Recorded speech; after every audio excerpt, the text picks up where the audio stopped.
not the history. I trust that I have his license and yours to offer a version of Sierra Leone's formative decades. The first period in question begins in the mid-1700s, when the foreign slave trade began to accelerate along the windward coast of West Africa.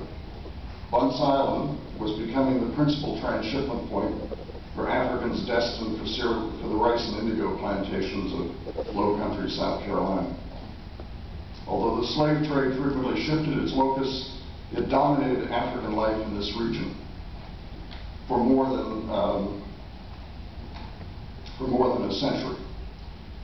The second period encompassed within the first began shortly after what the British called the American War.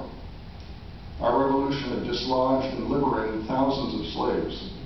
Many, including Kizzel, found themselves resettled precariously after the war in Nova Scotia. Others pitched up in London and elsewhere in England, adding to the visibility of an impoverished black underclass.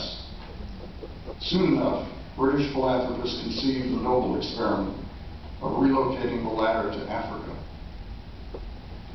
where they could be genuinely free and genuinely invisible.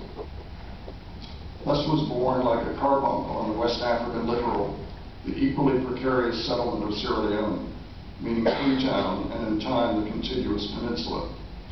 For the next several decades, it became a sandbox for ever-shifting British interest and disinterest in Africa.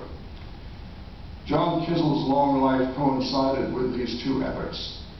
He was born in 1760 in the Galinas region, that's near the Liberian border, probably not far south of today's Pujuman town.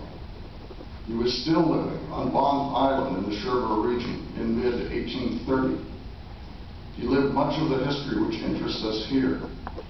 Because he was functionally literate, he also wrote about it. He tells us little about his years as a slave in South Carolina, but he tells much that explains why Sierra Leoneans have endured difficult rites of passage as an independent nation.